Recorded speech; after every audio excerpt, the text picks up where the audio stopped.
Buenos días, mi nombre es Joana Saraí Mateo Camacho, soy residente de Neuroradiología. Mi profesora asesora es la doctora Mariana Mercado Flores y voy a hablar de principios físicos de resonancia magnética.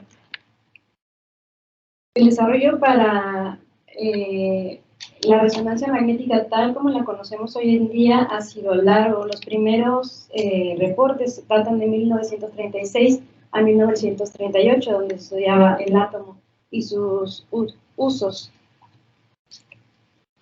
En ese momento se denominó resonancia magnética nuclear. El gran avance ocurrió durante los años de 1944 a 1970, donde el estudio del átomo cobró pues mucha relevancia.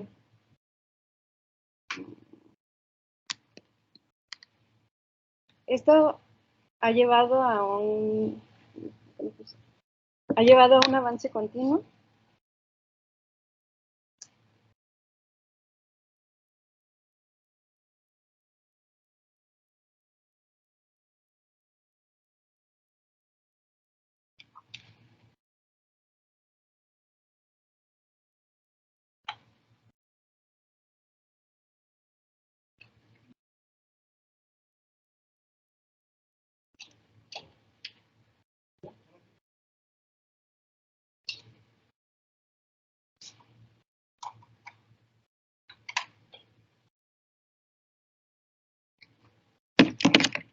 Bueno, ha llevado un avance continuo y desarrollo que ha llevado a varios científicos a ser galardonados con el Premio Nobel de Física. Por consenso general, el término nuclear se omite para que no sea confuso con otras técnicas que requieren energía nuclear. El Hospital Universitario Dr. José Eleuterio González es parte de esa historia, ya que fue un pionero en el uso de la resonancia magnética en México. Como ya adelanté, vamos a hablar sobre el núcleo. Sabemos que el átomo es la unidad estructural de la materia y está conformado por un electrón con carga eléctrica negativa que orbita alrededor de un núcleo. Este núcleo tiene neutrones que, como el nombre lo dice, tienen una carga neutra y protones con carga positiva. Este núcleo hace un giro sobre su propio eje. Entonces, esta carga eléctrica positiva en movimiento tiene un nombre que se denomina spin o giro. Este movimiento es tan característico que el término spin se usa como sinónimo para núcleo. Entonces, una carga eléctrica en movimiento tiene un giro, no lo hace completamente vertical, sino que tiene cierto giro de angulación. Y esta carga eléctrica en movimiento es capaz de inducir corrientes eléctricas. Esto vuelve a los protones o a los núcleos semejantes a pequeños planetas que giran sobre su propio eje, generando corrientes eléctricas. Y estas corrientes eléctricas son capaces de inducir campos magnéticos con un polo norte y un polo sur. Y aquí hay una relación muy importante que nos servirá más adelante, que es que los campos magnéticos en movimiento pueden inducir corrientes eléctricas y las corrientes eléctricas en movimiento pueden inducir campos magnéticos. A esto se le conoce como ley de la inducción de Faraday y es una relación electromagnética. Entonces, cualquier núcleo se puede utilizar para ver o estudiarse en resonancia. La respuesta es que debe ser un núcleo que sea abundante naturalmente para el que el resonador sea relativamente sensible. Entonces, de todos los núcleos que podríamos usar, el idóneo es el núcleo del hidrógeno. Debido a que es naturalmente abundante en el cuerpo humano, la mayoría lo vamos a encontrar en las moléculas de agua, y además el resonador es altamente sensible a él.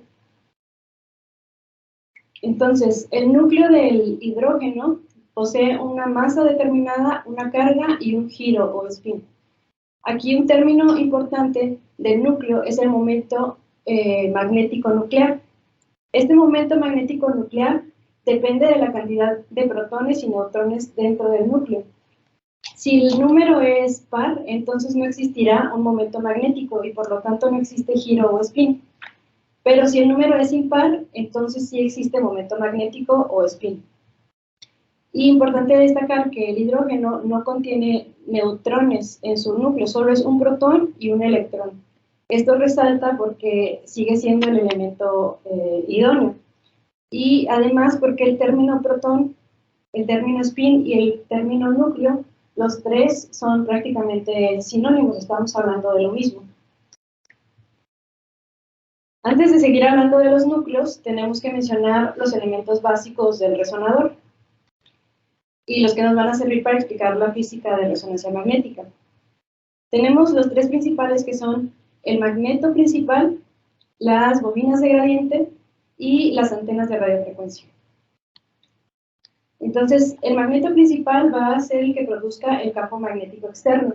Hay distintos tipos, los que más se usan son los superconductivos, pero también hay resistivos y permanentes. Esto hace que el campo magnético que produzca el magneto sea más de 10.000 veces el campo magnético terrestre. Todo esto depende del teslaje del magneto. Por ejemplo, los magnetos de 3 teslas tienen más de 60.000 veces el campo magnético terrestre.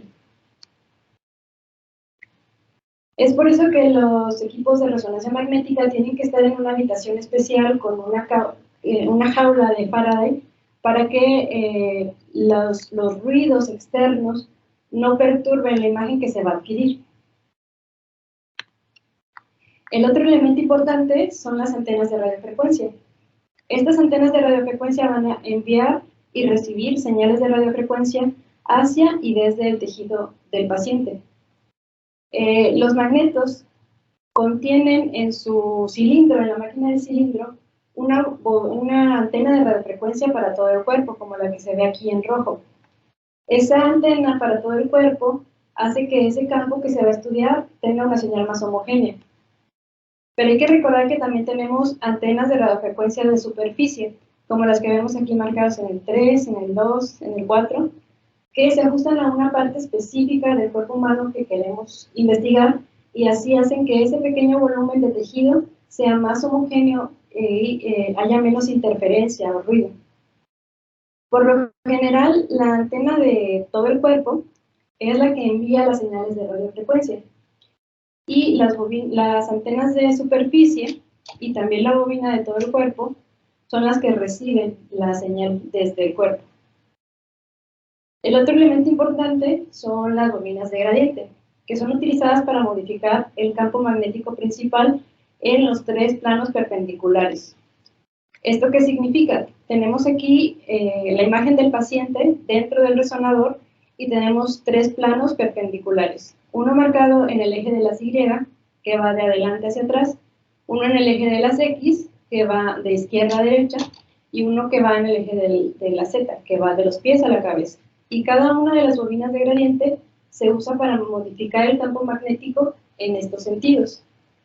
Justo en el centro del magneto se encuentra el isocentro, del que vamos a hablar más adelante.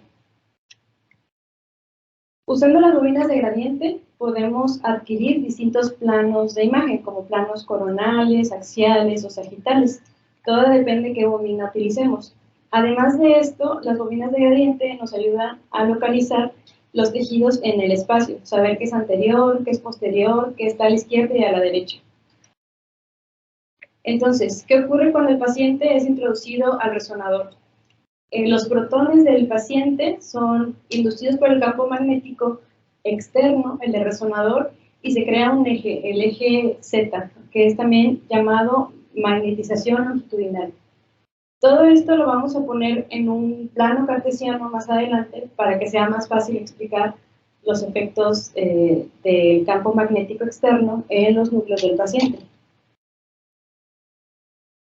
Entonces, una vez que los núcleos están fuera del estímulo del campo magnético, ellos se organizan de manera aleatoria, no tienen una organización en específico. Sin embargo, cuando son estimulados por un campo magnético externo, como este mostrado aquí en gris, van a pasar 2 cosas. La primera cosa es que se van a alinear.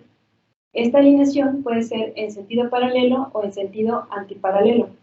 El sentido paralelo significa que el norte va a estar hacia el norte y el sur hacia el sur. Este es un sentido que requiere menor energía. El otro sentido sería el sentido antiparalelo, que está completamente en sentido opuesto que el campo magnético externo. y es un estado que requiere mayor energía. Una ligera mayoría de los núcleos se van a localizar orientados en sentido paralelo. La otra cosa que sucede es que los núcleos comienzan un movimiento de precesión. Este movimiento de precesión es similar al que hace una pirinola o un trompo justo cuando está a punto de cesar el movimiento, cuando está casi llegando al suelo a punto de detenerse. Y es importante destacar que este movimiento se realiza sobre su mismo sitio, no hay desplazamiento. Y recordar que está haciendo el núcleo su movimiento de spin sobre su propio eje y al mismo tiempo está haciendo el movimiento de precesión. Los dos movimientos los está haciendo al mismo tiempo. Entonces, ¿qué determina la frecuencia de la precesión? Lo determina la intensidad del campo magnético. Si la intensidad del campo magnético es baja, la velocidad de precesión será baja. Si la intensidad del campo magnético es alta, pues el movimiento de precesión será alto. Esto se explica con la ecuación de Larmor, que nos dice que la frecuencia de precesión es igual a la constante giromagnética multiplicado por el campo magnético externo medido en teslas. Entonces, ¿qué es la constante giromagnética? La constante giromagnética es una cualidad de cada partícula o núcleo y se mide en megahertz por cada Tesla. En el caso del hidrógeno, que es el que nos interesa en este momento, la constante giromagnética es de 42.58 megahertz por cada Tesla. Entonces, si usáramos un resonador de 1.5 teslas, la constante sería 63.86. Y si usáramos un resonador de 3 teslas, la constante sería 130 MHz. Todo esto lo vamos a saber pues, utilizando la ecuación de Larmor. Ahora, anteriormente mencioné el isocentro. El isocentro se localiza justo en el centro del magneto y va a ser el lugar donde vamos a tener la intensidad del magneto neta. Es decir, si es un magneto de 3 teslas, justo en el isocentro vamos a tener los 3 teslas. O si es uno de 1.5, justo en el isocentro vamos a tener esos 1.5 teslas. Mientras más se aleje del isocentro, hay algo que se llama un gradiente. Ese gradiente suele ir de los pies a la cabeza. Eso significa que habrá una zona donde tenemos menor intensidad del magneto, por ejemplo aquí 1.2 teslas, y otra donde tendremos mucho más intensidad del campo magnético externo. Y por lo tanto, en esos extremos, la frecuencia de precesión va a variar de acuerdo al isocentro. Entonces, una vez que el paciente está en el magneto y sus protones se alinean con el eje del magneto externo y comienzan su movimiento de precesión, van a empezar a anularse las cargas que estén en direcciones opuestas. ¿Esto qué significa? Los que estén en sentido paralelo y en sentido antiparalelo, pero estén en direcciones contrarias, van a anular su fuerza. Y los que se encuentren uno enfrente del otro, también van a anular su fuerza. Esto va a dejar que muy pocos núcleos o protones sean los que determinen el vector de magnetización neta, que es este vector que vemos aquí marcado en naranja. Solo son pocos los protones que nos van a dar esa sumatoria, porque el resto se van a anular sus fuerzas. Este vector de magnetización neta, marcado aquí en naranja, es el vector de todos los núcleos del paciente y se va a sumar al vector del campo magnético externo. Sin embargo, como se suma al vector del campo magnético externo, no podemos saber cuánto es la parte del vector y cuánto es la parte del paciente. Esto es como si estuviéramos lanzando agua a un río y no sabemos cuánto del agua que lleva el río es el agua que nosotros estamos aportando. Lo que tenemos que hacer es un cambio en la dirección para poder obtener una muestra y ya con esa muestra poder calcular cuánto de esa agua estamos agregando. Entonces, ¿cómo podemos hacer ese cambio de dirección? Lo vamos a hacer utilizando la resonancia. La resonancia, para entenderla mejor, es imaginándonos una habitación con varios diapasones y esos diapasones afinados a cierta nota musical en específico. Si entramos en esa habitación y hacemos sonar un diapasón, Solo los que estén afinados a la misma nota musical van a resonar. Esa es una respuesta. Pero tiene que ser solo los que estén afinados a la misma nota. Para hacer este cambio, o este diapasón, vamos a usar los pulsos de radiofrecuencia. Esos pulsos de radiofrecuencia los va a mandar la antena de radiofrecuencia que mencioné hace un momento. Y su longitud de onda se encuentra más o menos a este nivel, a la longitud de onda del radio. Entonces, tenemos que mandar el estímulo adecuado a la frecuencia de precesión de los núcleos del paciente. Y esto lo vamos a saber con la ecuación del Larmor, que nos va a decir a qué frecuencia están procesando. Si enviamos un pulso de radiofrecuencia que no sea el mismo que están procesando esos núcleos, no va a haber cambio de dirección. Por eso requerimos justamente el pulso de radiofrecuencia que vaya a la misma frecuencia que van procesando los núcleos. Esto va a hacer que los núcleos pasen de un estado de baja energía a un estado de alta energía. Y a esto pues se le va a llamar que están en fase. Esto es como si a varias personas en un barco, todas se mueven a una dirección o luego a otra y pueden lograr inclinar el eje del barco. Entonces, aquí vemos que en cuanto los protones empiezan a cambiar de dirección hacia la magnetización transversa que va en el eje de las X y de las Y empieza a crecer este vector, el vector de la magnetización transversa, y al mismo tiempo está disminuyendo el vector de magnetización neta, que era la magnetización longitudinal. Mientras uno crece, el otro va disminuyendo. Entonces, que los protones estén en fase va a querer decir que la mayoría se van a alinear en torno a este eje de magnetización transversa. Esto es como si lo viéramos desde arriba. Ellos están girando en torno al X y la Y. Y la mayoría se localizan en ese sentido. Para hacer este cambio, estos núcleos adquirieron energía adicional.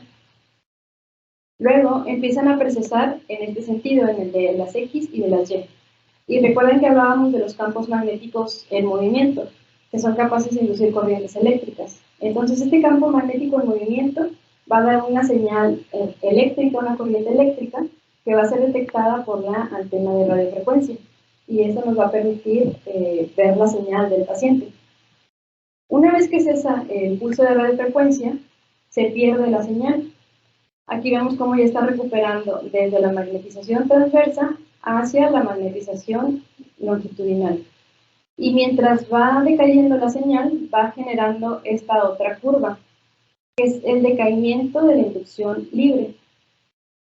Digamos que se va perdiendo la señal.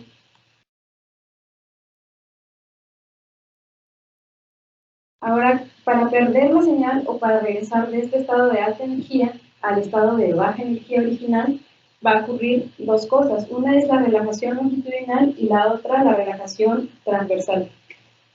La relajación longitudinal también se conoce como curva de T1, relajación térmica o relajación spin-lattice, o spin ambiente, o spin o red de spin.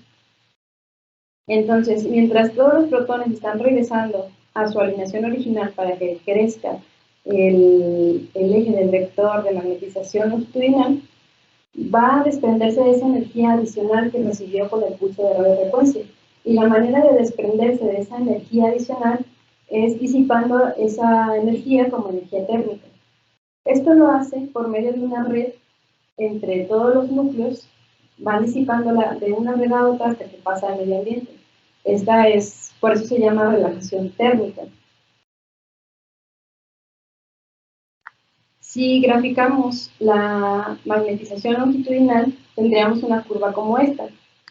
Iniciamos en cero porque todos los protones están en el sentido de la magnetización transversa y van a ir recuperando poco a poco su nivel original. Entonces, iniciamos en cero y mientras van recuperando su magnetización longitudinal original, en el momento en que el 63% ya recuperó su magnetización longitudinal original, es a ese momento el que se le llama T1. No es necesario que todos recuperen su magnetización longitudinal original, pero si esperamos más tiempo, vemos que al final la mayoría van a recuperar, o en el 100% va a recuperar su magnetización longitudinal original. ¿De qué depende qué tan rápido o qué tan lento regresen a su magnetización longitudinal original?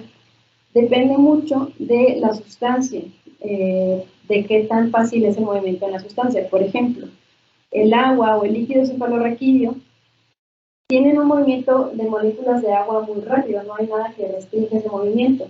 Entonces, disipar esa energía en manera de red es difícil porque todas las moléculas están en movimiento. Por lo tanto, tendrán un T1 muy prolongado, les va a costar más tiempo regresar a su magnetización longitudinal original.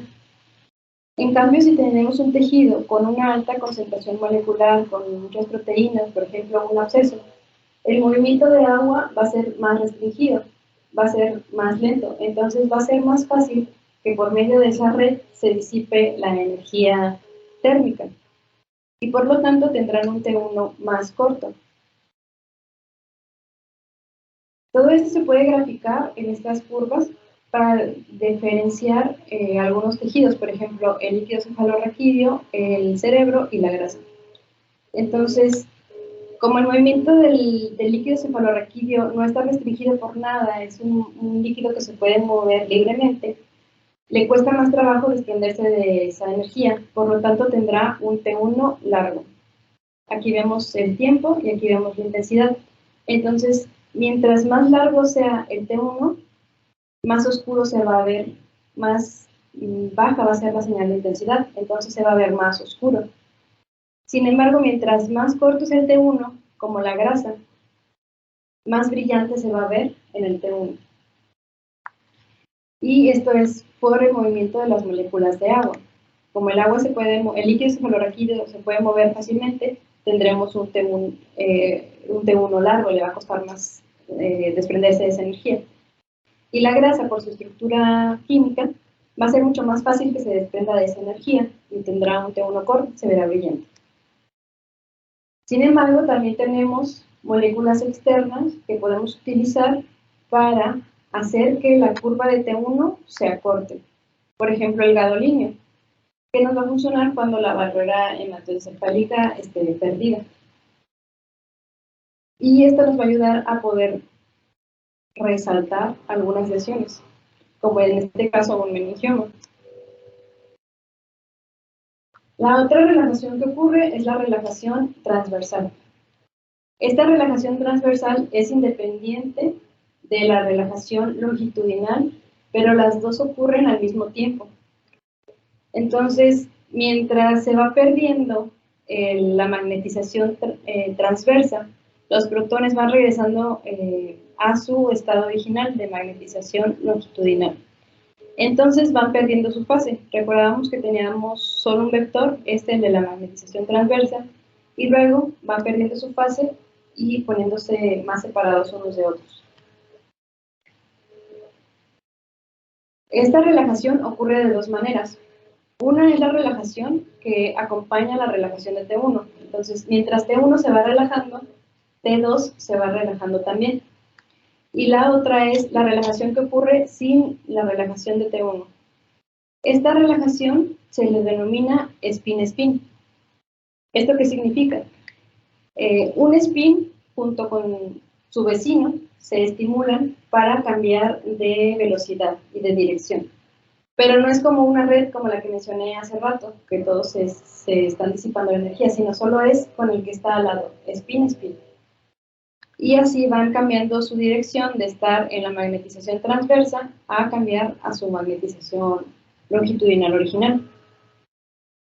Mientras van en su magnetización transversa original, se les llama que están en fase. Y mientras van perdiendo esta fase, van dejando esta curva, que es el decaimiento de inducción libre, que van perdiendo la señal, hasta que llegar a estar fuera de fase. Si graficamos esta relajación transversal, tendremos una curva como esta.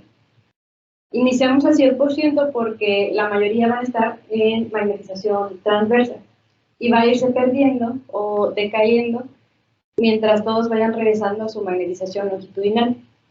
Al momento en que el 63% ha perdido su magnetización transversal, es a ese momento al que se le denomina T2. Tampoco es necesario que regrese el 100% a su magnetización longitudinal original. Pero si esperamos bastante tiempo, pues van a regresar el 100% a su magnetización original. Si ponemos las dos gráficas juntas, tenemos una curva que es como esta, donde T1 toma más tiempo y T2 es una curva de decaimiento que está muy influenciada por el medio ambiente. Entonces es como un alpinista que está subiendo una cumbre o pico y le cuesta más trabajo subir, pero una vez en la cima, ya bajar es mucho más fácil. Entonces, si graficamos algunas sustancias, como lo hicimos en el T1, lo hacemos ahora en el T2, vemos que mientras más tiempo o mientras más prolongado esté la curva de T2, más brillante va a ser o mayor será la señal de intensidad. Por eso el líquido cefalorraquídeo en T2 se ve brillante. Todo lo que haga que se acorte T2 va a verse con menor señal de intensidad. Y lo que haga que T2 se alargue o el tiempo se alargue va a hacer que se vea más brillante. Para la curva de T2, como mencioné, está muy influenciada por el medio ambiente. Muy rápido puede perder su señal y empezar con una curva de decaimiento de inducción libre. Y esto es debido a la inhomogeneidad del campo magnético, que depende de muchas variables, entre ellas la temperatura, y con la composición del tejido. A esto se le conoce como T2 estrella. En resumen, la forma en que se van a ver en T1 y en T2 va a depender mucho de la composición de cada tejido y de su tiempo en específico de T1 y de T2. Algunos, como por ejemplo el agua, van a tener tanto un T1 como el T2 largo. Y algunos otros pues van a tener T1 y T2 corto. Esto lo podemos resumir en esta gráfica que vemos acá, que nos dice que moléculas pequeñas, como los líquidos, que tienen libre movimiento y que se mueven rápidamente, tendrán T1 y T2 prolongado. En cambio, moléculas grandes que tienen un movimiento lento, tendrán tanto T1 como T2 corto. Y de acuerdo a ese diferente tiempo que les cuesta regresar en T1 y en T2, va a ser la intensidad de señal que tengan distintos componentes o tejidos. Por ejemplo, en T1, pues el agua sabemos que se va a ver oscura, pero si tenemos un agua con proteínas, como un absceso, tendremos que va a ser mayor la intensidad de señal. En cambio, en el T2, mientras más rápido se mueve el agua, tendremos una intensidad de señal más brillante. Y mientras menos, tendremos una intensidad de señal pues más oscura. Entonces, ¿cómo podemos modificar la señal de los tejidos? Esto lo vamos a usar, lo vamos a hacer usando el tiempo de repetición y el tiempo de eco. Primero el tiempo de repetición, aquí tenemos un ejemplo. Tenemos dos tejidos, el tejido A y el tejido B. Estos tejidos tienen cualidades diferentes. El tejido A tiene un corto T1 y un corto T2. Y el tejido B tiene un largo T1 y un largo T2. Si enviamos un pulso de radiofrecuencia, hacemos que la magnetización longitudinal cambie a magnetización transversal. El tejido que tiene corto T1 rápidamente va a regresar a su estado original con su magnetización longitudinal original. Pero el tejido que le toma más tiempo de T1 va a tardar más en llegar a su estado original. Si nosotros esperamos suficiente tiempo para mandar un segundo pulso de radiofrecuencia, vamos a estimular a los dos y los dos van a estar con el mismo vector de magnetización longitudinal original. Por lo tanto, va a ser difícil diferenciar esos dos tejidos. Los dos van a volver a empezar en el mismo nivel. Pero si nosotros usamos un tiempo de repetición, que es el espacio entre cada pulso de radiofrecuencia, Si usamos un tiempo de repetición corto, no le vamos a dar tiempo al tejido que tiene un largo T1 a que recupere su magnetización longitudinal original. Por lo tanto, cuando enviemos el segundo pulso de radiofrecuencia, van a empezar con diferente vector de magnetización transversal. El T1 que tiene largo tiempo va a ser más pequeño que el que tiene el T1 más corto. Este se habrá recuperado su totalidad y este no. El tiempo de repetición, entonces, como vimos, afecta principalmente T1. Y mientras hagamos tiempos de repetición más cortos, así podremos hacer mayor la diferencia entre dos tejidos de componentes diferentes. Por ejemplo, aquí el cerebro y el líquido cefalorraquídeo. Si hacemos tiempos de repetición largo, tendremos una pequeña diferencia, un pequeño contraste entre estos distintos tejidos. Pero si hacemos un tiempo de repetición corto, la diferencia entre estos dos tejidos va a ser mayor. Así como regla general, pues un tiempo de repetición corto será aquel que sea menos de 500 milisegundos y un tiempo de repetición largo el que sea mayor a 1500 milisegundos. Entonces, como dijimos, tiempo de repetición afecta principalmente a T1. Para modificar a T2 usamos principalmente el tiempo de eco. El tiempo de eco se estudió más al estudiar a los murciélagos y cómo se localizan dentro de, por ejemplo, una cueva. Ellos producen algunos ruidos con su boca que mandan unas ondas que van chocando en las paredes de esa cueva o con algún insecto y regresan dándole la capacidad de localizar los objetos en el espacio. Entonces, como mencionamos, podemos enviar un pulso de radiofrecuencia que va a modificar la magnetización longitudinal a magnetización transversa. Y una vez que se hace el pulso de radiofrecuencia, tendremos que la curva de T2 va a dar esta imagen, que es el decaimiento de inducción libre. O sea que vamos a perder la señal. Si nosotros enviamos otro pulso de radiofrecuencia, tendremos esto, que es el eco de esta imagen.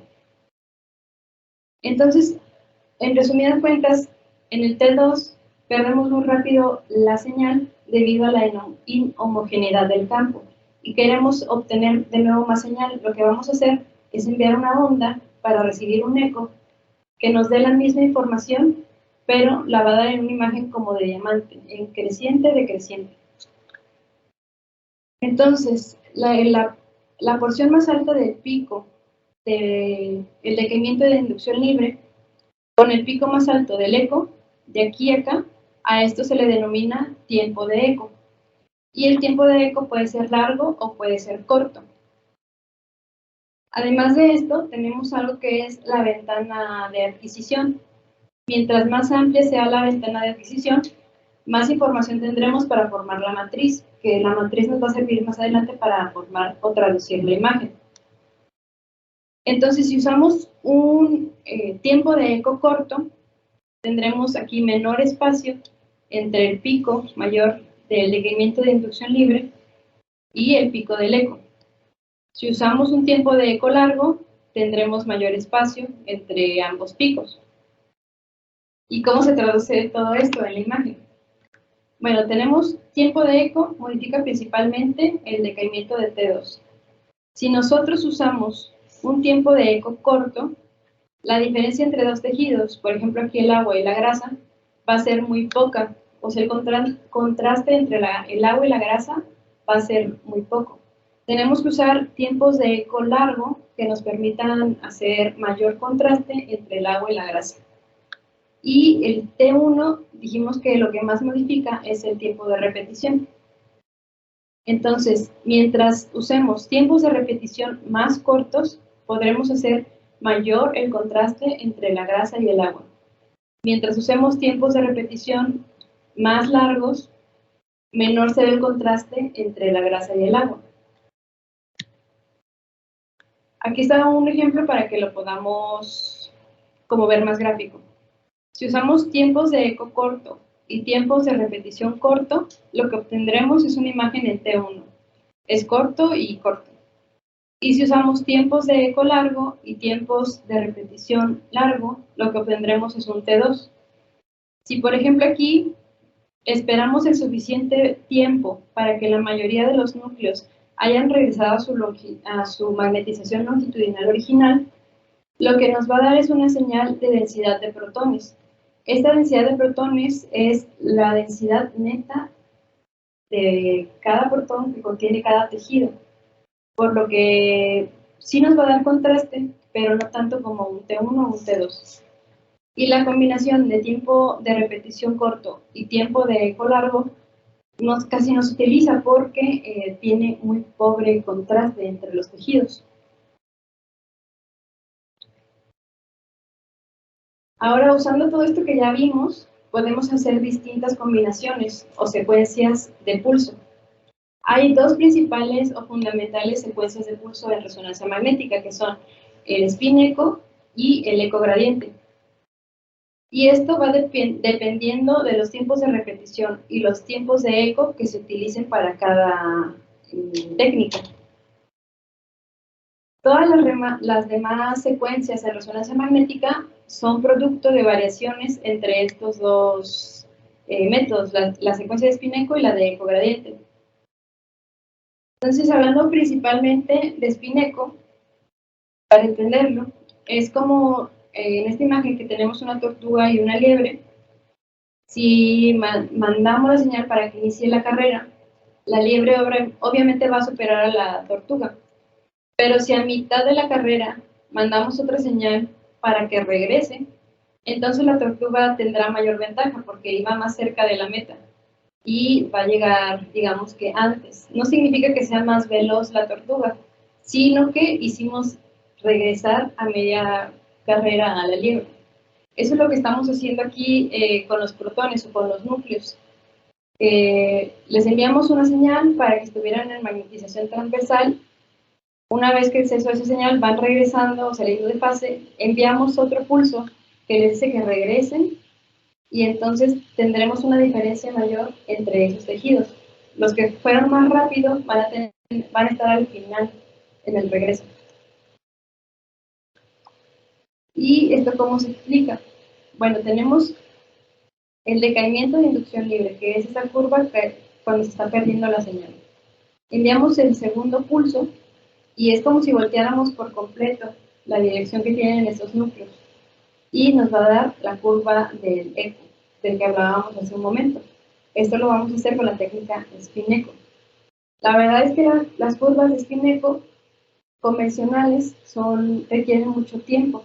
Entonces, usualmente ya no se utilizan las secuencias spin eco. Las que se utilizan son las secuencias fase spin eco o son unas modificaciones para que sea mucho más fácil adquirir estas imágenes.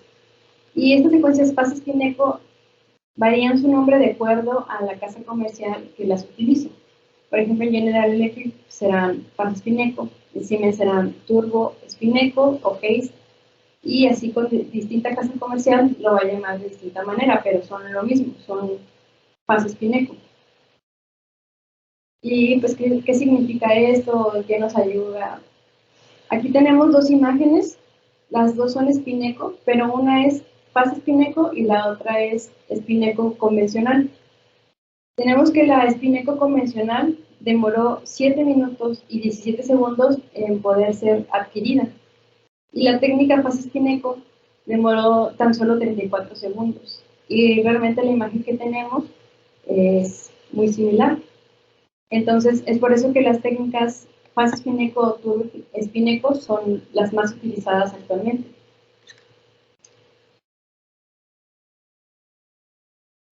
Ahora voy a mencionar cómo se adquieren las técnicas de inversión-recuperación convencionales. En estas técnicas, lo que vamos a hacer, recuerden que hay tejidos que tienen una rapidez para regresar a la magnetización longitudinal y otras que no. Entonces, para un tejido determinado, vamos a calcular, estos ya son tiempos que ya están determinados, un tiempo de inversión para dicho tejido.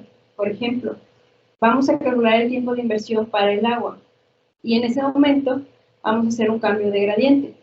Esto va a hacer que, por decirlo así, silenciemos el agua. y entonces tendremos un cambio en la intensidad de señal del agua. ¿Cómo lo podemos explicar ya en la imagen? Aquí tenemos dos imágenes, una es T2, fase Spinnaker, y otra es FLARE. En este caso, el tiempo para la inversión que se tomó fue de 1700 a 2200 milisegundos. Ese es el tiempo específico para, digamos, que silenciar el agua. Entonces, a partir de una técnica T2, se usó este tiempo de inversión para mandar el segundo pulso de radiofrecuencia y, como que dice, no le dimos tiempo al agua para recuperarse y, por lo tanto, silenciamos su señal.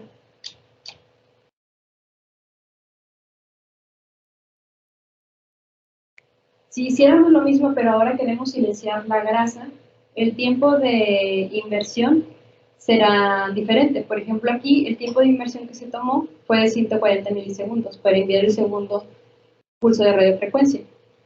Y esto permitió que la grasa pudiera ser silenciada, en este caso.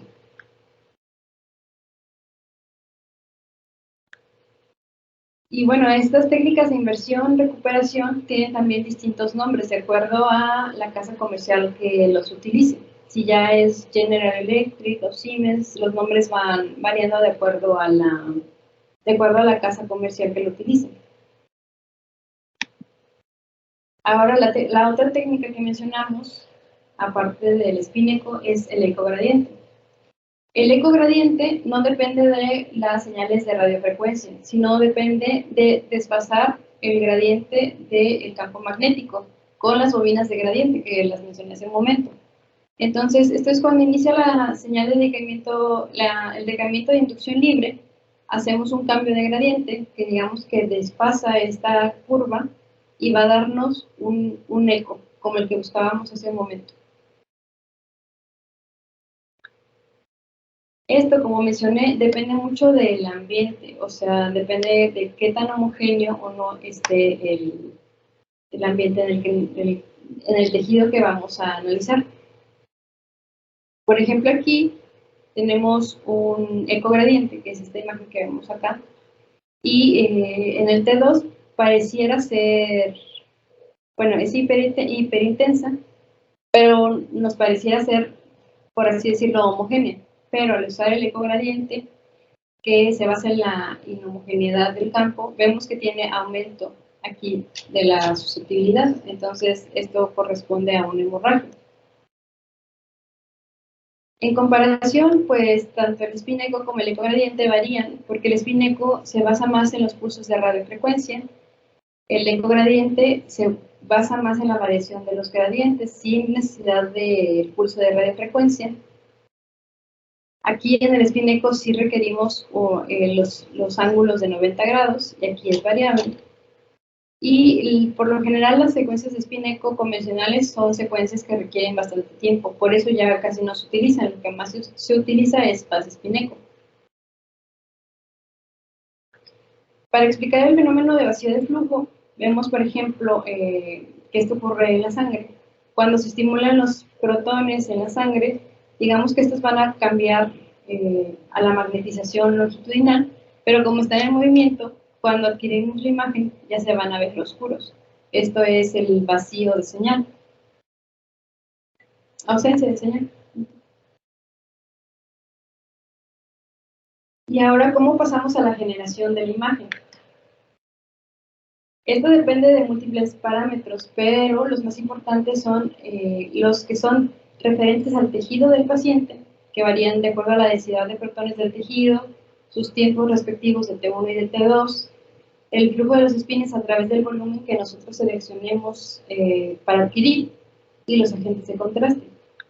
Y tenemos parámetros que el radiólogo puede modificar y que influencian la señal, como la secuencia de flujo que vamos a escoger, si es spin-echo o ecogradiente, el retardo que pongamos entre los tiempos de repetición y los tiempos de eco, la desviación angular, que se usa especialmente en el ecogradiente, el grosor de la selección o de la sección que vamos a adquirir, el FOV o campo de visión y el tamaño de la matriz de la imagen. Estos tres parámetros, el grosor de la sección, el campo de visión y el tamaño de la matriz, van a permitir alterar la señal y el contraste. en el volumen que nosotros escogimos, determinando el número de núcleos de hidrógeno en cada voxel o elemento. Entonces, recordemos que tenemos el isocentro y cada una de estas bobinas de gradiente que van a permitir modificar la dirección del campo magnético. Cada que hacen esto, la bobina modifica, por ejemplo, en el eje de la SX, y los protones que se encuentren más cerca de la bobina van a cambiar antes que los que se encuentren más lejos de la bobina. Eso le va a dar la capacidad de determinar cuáles son más próximos y cuáles son más lejanos. Eso tanto en el eje de las Y, por ejemplo, le va a permitir determinar qué protones están más anteriores y qué protones están más posteriores, porque los anteriores van a recibir, digamos que la señal antes. Entonces van a tener mayor ventaja. Todo esto es una combinación de imágenes y movimientos que el resonador va a detectar y va a localizar cuáles empezaron a girar antes. Los que estén más cerca de la bobina van a girar antes que los que estén girando después. Los dos van a girar con la misma frecuencia, pero algunos van a estar más adelantados que otros. Si hacemos un cambio en la dirección del campo magnético, habrá unos que cambien antes que otros. Entonces, si sumamos todos estos movimientos, va a permitir hacer un mapa que lo hace pues, el resonador. Hace un mapa para localizar qué es anterior, qué es posterior, qué está a un lado, qué está al otro lado. Y todo esto lo organiza en un lugar llamado espacio capa. Ese espacio capa va a variar de acuerdo a la densidad de cada fotón, de acuerdo a qué tan rápido o qué tan lento tiene su tiempo de T1, y todo esto lo va a ir organizando en un gradiente que va a corresponder de acuerdo a su frecuencia. Si pudiéramos ver el espacio capa, así como en una imagen, se vería como esto. O sea, realmente no nos está dando tal vez tanta información, pero nos está dando los datos en crudo de todas las señales que recibimos del cuerpo. Las señales más densas se van a localizar a la periferia y las menos se van a localizar al centro. Después todo esto se organiza y nos permite organizar tanto con fase como con frecuencia de cada uno de esos protones. Si ponemos solo los bordes, tendremos una imagen que tiene, o sea, se ve bien definida, pero no tiene muy buena resolución. Si ponemos solo el centro, tendremos una imagen que no tiene tanta definición, se ve más el contraste, pero tampoco nos sirve mucho. Necesitamos las dos imágenes fusionadas para tener el original. Todo esto ocurre gracias a la transformación de Fourier, que es la capacidad que tiene pues, el equipo de esa onda que recibimos al cambio de dirección de la magnetización transversal, como que traducirla en las múltiples curvas de todo lo que compone un tejido, que si es agua, que si es grasa, todo eso, todo se va a recibir en una sola señal. Y después, gracias a la transformación de Fourier, se va a traducir en múltiples señales. Entonces, pues tenemos una curva que recibimos, que no nos da tanta información. Con la transformación de Fourier se organiza de acuerdo a la señal y de acuerdo a la frecuencia. Y todo esto nos permite tener una imagen ya compuesta. Si usamos solo la parte de la periferia, tenemos una imagen que no tiene mucha definición. Pero si usamos solo el centro, tenemos una imagen que tiene buen contraste, pero nada de definición. Por eso necesitamos las dos partes, para poder tener una imagen lo más nítida posible.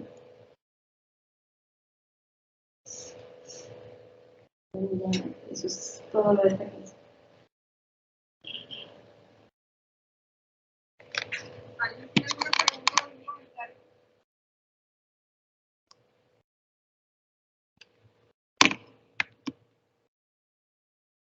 La verdad no sé por acá.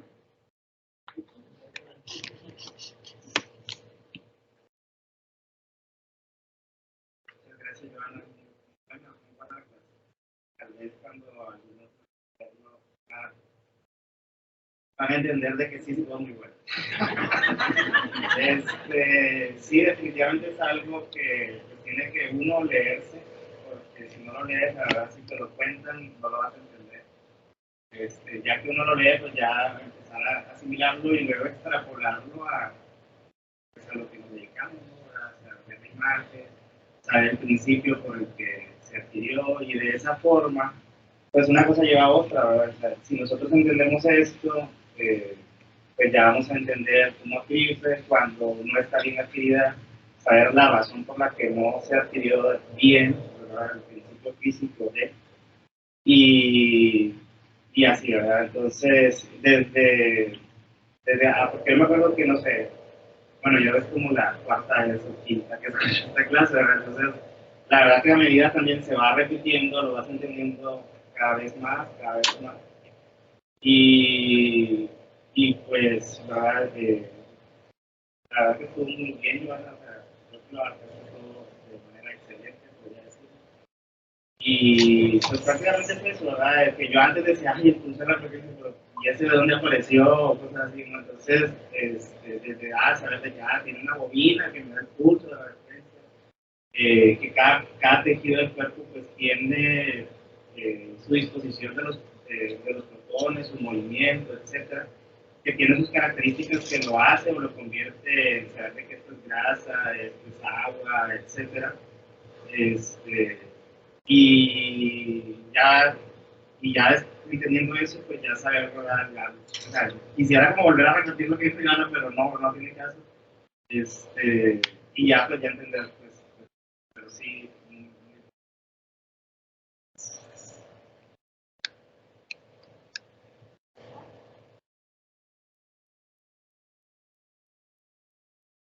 Sí, que lo que iba a decir es que no sé si en realidad hay preguntas o definitivamente no. Pues a lo mejor para muchos o para otros puede ser pues muy confuso esto. Estoy de acuerdo con Frank, sobre todo porque, bueno, Joana nos había presentado la clase a nosotros, en la sesión que tenemos de neuro, y pues a mí me gustó mucho cómo manejó la presentación, creo que es algo muy dinámico, en donde sí, como dice Frank, porque eso lo comentamos nosotros, si pues lo escuchamos así en una clase a las 8 de la mañana y a unos por guardia y otros que no, y otros que acaban de desayunar y otros que no, pues se nos puede hacer muy complicado. Es más, ni siquiera complicado, es no sé ni de qué están hablando. Entonces, aquí lo recomendable es, pues hay que leer. En realidad es algo que como radiólogos tenemos que saber.